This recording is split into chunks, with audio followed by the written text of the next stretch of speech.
This is Katerin with VIVE Katerin. I'm at the Love Lounge at a charitable beauty makeover event this Valentine's Day. Let's go check it out. So I'm here at the Love Lounge with Amanda.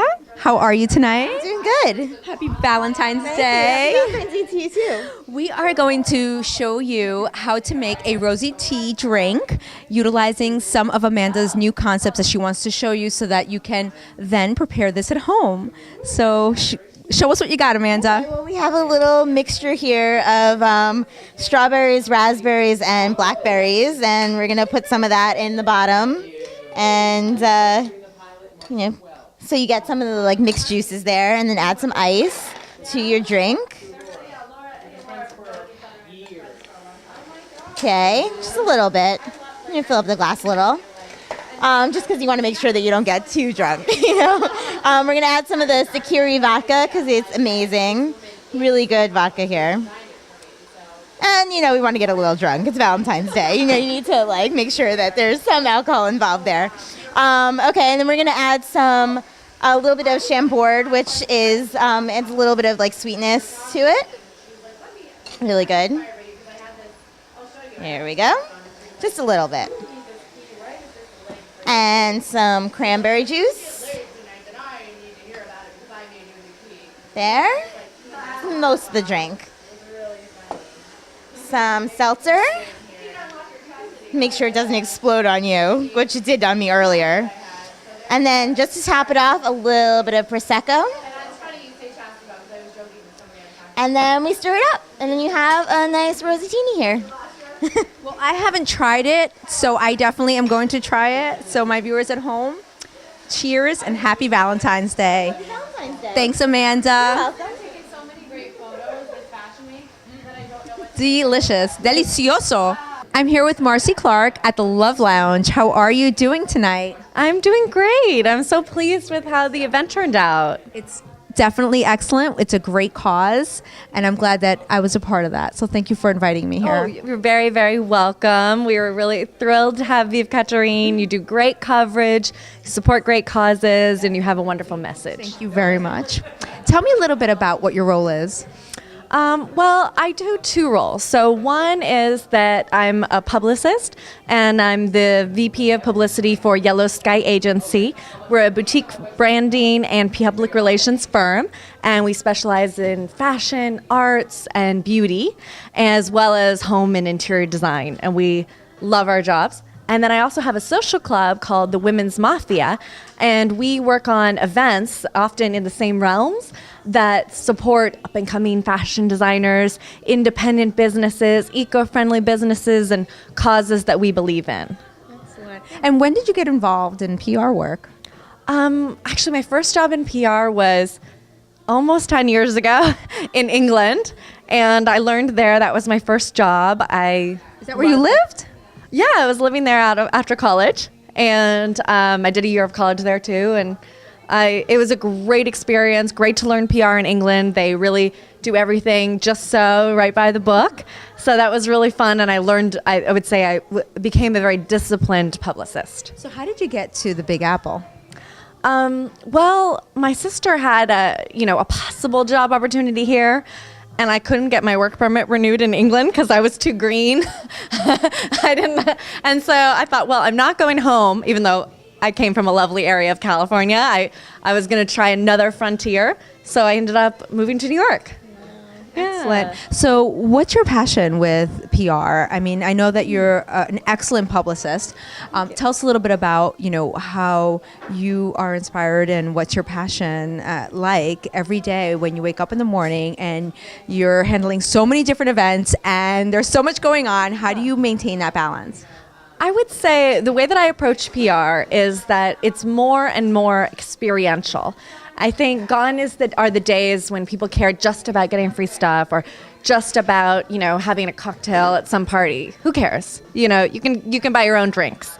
It's really about, are you getting to really experience something, learn something, try something new? And I think a lot of the events that I do, the Fashion Week events, I bring some members of the Women's Mafia get to win tickets, as well as the press that come. So, and everybody that comes is having a unique experience. And for the fashion designers, I've given some designers their first major Fashion Week show in New York. So to be able to provide that and help launch somebody's career makes me feel really proud. I'm here with the Lash Doctor. How are you? Hi, I'm great. How are you doing? I'm doing good. I'm enjoying the event. Happy Love Lounge. Yes, Love Lounge. Happy Valentine's Day. Same to you. Thank you. So tell us a little bit about what your role is. Why do they call you the Lash Doctor? I've been doing eyelash extensions for about 4.5 years, and when I first started, people, I used to wear the hat with the light on it, and it's very, detailed, meticulous work, and with the tweezers and going through their lashes, and everybody's like, wow, you look like a doctor, you look like a surgeon, and so it just became the Lash Doctor. So how long have you actually been in the business for? Oh, about 14 years. A long time. What captured that interest? Well, I think it's genetics, but I didn't really know it at the time. I was a drug counselor, and so I was working on my master's at night, and during the day, I was an admissions rep for a cosmetology school. And one day they needed somebody to do a facial on, and so I was like, well, I'll do it. I'm selling them. I should know what I'm selling. I had no idea. And I got a facial, and within a minute of the beginning of that facial, I knew that's what I was going to do. That's amazing. Because I had no idea what I was going to... I was doing... Everything I was doing, I hated. So I was 28, and I was like, what am I going to do with my life? I'm miserable. And so now you found your love. Yeah, found my calling, and then it was just took off from there. Now you also wrote a book. Tell us a little bit about that. The book is called Spa Wars, The Ugly Truth About the Beauty Industry, and it's a crazy tell-all, very, very funny, total Jersey style attitude book about everything that really goes on in the beauty industry, from Brazilian waxing 300-pound women to driving my alcoholic boss back and forth from work, craziness. And so tell us day to day, what is involved with lashes. They tell me, for example, to curl my lashes. What tips can you offer as far as getting your lashes more longer and extended? Help our viewers understand more about the beauty of their lashes and how to really bring that out. Lashes are amazing because they really do frame the whole face, and it is a mini eye lift. I'm not a fan of curling the lashes on a daily basis. It tends to break the lashes and crimp them, and it's not really the best thing for the lash. And using waterproof mascara is also not great for the lashes. And it's really the removal process that's really damaging for most people. Yeah, I can definitely see that happening. So what do you advise if it's not waterproof, and what product do you advise? Even for just removing your makeup. Right. I love oils to remove makeup. There's a company called Phoenix Rising, and they have a makeup remover that is amazing. It's rose oil in it. It's beautiful. And the makeup just comes right off, and it's almost like an eye treatment. Your skin's really hydrated.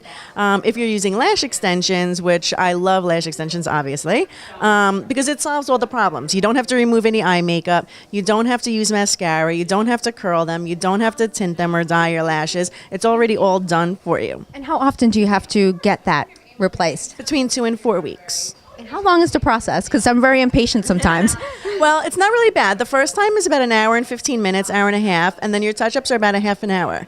So most people fall asleep when they're getting it done. They really do. Or we'll just talk, and it goes by really fast. You can put on your iPod, you can listen to the news. Most people choose to sleep, relax, or just talk a little bit. Does it hurt? No, everybody asks that. I don't know why. It does not hurt. Your eyes are closed, and you're laying down, and I'm just gluing individually lash by lash. It does not hurt at all. So we wanted to walk viewers at home on what the process is for lash extensions. Okay, so the first thing we want to do is really prep the eyelashes and clean them, remove all the oil and any makeup residue that might be on there with a primer. And then what we're going to do is glue an individual eyelash extension, synthetic lash, to the individual lash. You never want to use flares or clusters when you're doing lash extensions. They will rip your lashes out and make big holes in your lashes when they fall out. So you always want to use individual. It's that's one of the most important things I can tell you. And then we're going to use a special glue that is going to last a few weeks on the eyelashes. And what removes the glue is oil. So you want to be really careful not to use oil-based makeup remover. That's one of the most important things. And so we have all different lengths. So if you look at your hands, it's actually a really good way to look at it. You know, if this is your inner corner and that's your outer corner, it should kind of be going like that. So short, longer, longest, getting shorter again, to give you like the natural look of your lashes. And putting them on individual will make it look really, really natural. And the first time takes about an hour and 15 minutes, hour and a half, and that's about 65 to 70 lashes. And then your touch-ups are usually about a half hour every 2 to 4 weeks. And so basically you're just replenishing what was lost as your lashes naturally shed. I'm here with Jason Hayes, hairstylist. How are you tonight? I'm well, and yourself? Happy Valentine's Day. Happy Valentine's Day. I am very excited to be here, having so much fun with such great people. Talk to us a little bit about what you're designing tonight. We're here tonight doing blowouts, makeup touch-ups, and lash extensions to benefit Suitability, which is a nonprofit women's charity supplying women, appropriately so during Fashion Week, with free clothing as they head back into the workforce out of the shelter system and off welfare. Excellent. Is this your first year doing this? It actually is. I've been friends with Laura Condon, the author of Spa Wars, The Ugly Truth About the Beauty Industry, and Lash Doctor. For years, but Suitability is actually very dear to me. My mother founded it 12 years ago, so it's kind of a great cause for me, and I'm excited to be here with everyone. Excellent. What an amazing cause. Where can we check out the information for that? It's www.suitabilityma, as in Massachusetts.org. So talk to me about what we're styling here this evening. Barbie dream hair right now is what we've got going on. We have the theme of Barbie going on right here. I love so it. yes, I love it. So it's just a lot of curls. a lot of volume. Volume. Large scale, away from the face. Think like Blake Lively, kind of. So it's kind of 80s inspired, but instead of the volume being on top, it's more down the sides of the face. So how do we get volume actually? It depends where you're looking for the volume. I think the big mistake a lot of people make is if you're blowing hair out or you're curling. If I leave that curl after I've heated it, the weight of the hair itself is going to pull that curl down and drop it. If I want it to stay curlier longer, I would then clip the curls up as they cool, and the cuticle will close. So it's a lot of people, like if people they put their hair in hot rollers or they curl it. If you're rushing around and after you finish your makeup, then it looks great. By the time you get ready to leave, your hair's dropped. Stick your head in the freezer. It instantly closes the hair cuticle, and it locks the curl right where it is at that point when you stick your head in the freezer. It's the reason that you stick a cashmere sweater in the freezer, to keep it from shedding when you go out. See, lots of tips. I knew you'd have them. Well, tell us a little bit about your business. I mean, you've been in the industry for a long time, Yes. and you are magnificent at what you do. Thank you. So please tell our viewers a little bit about your experience. I've been doing hair for film, TV, and live theater for almost 21 years. Yikes. Currently, I'm heading into my 6th season designing Radio City's Christmas show with the Rockettes. I work at TV shows such as 30 Rock and Gossip Girl. I'm on full-time staff at Saturday Night Live. And I'm just getting ready to head into shooting the pilot for the CW for the Carrie Diaries, which is the prequel to Sex and the City. We start shooting in about 3.5 weeks. Congratulations. You got a lot going on. I do. I'm very blessed. I get to do what I love and pay my bills, which is rather amazing in 2012. Absolutely. So tell us how you actually got started. I actually got started in the industry doing hair and wigs and makeup for drag queens 22 years ago in Boston. So you're originally from Boston. I'm originally from Boston, and now I'm based here in New York City. I've been here at where you are now in my studio with my business partner, Jared Kelly, for almost 10 years.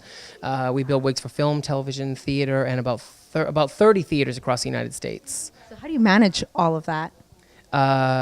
Coffee, espresso, caramel macchiatos, and 4 hours sleep.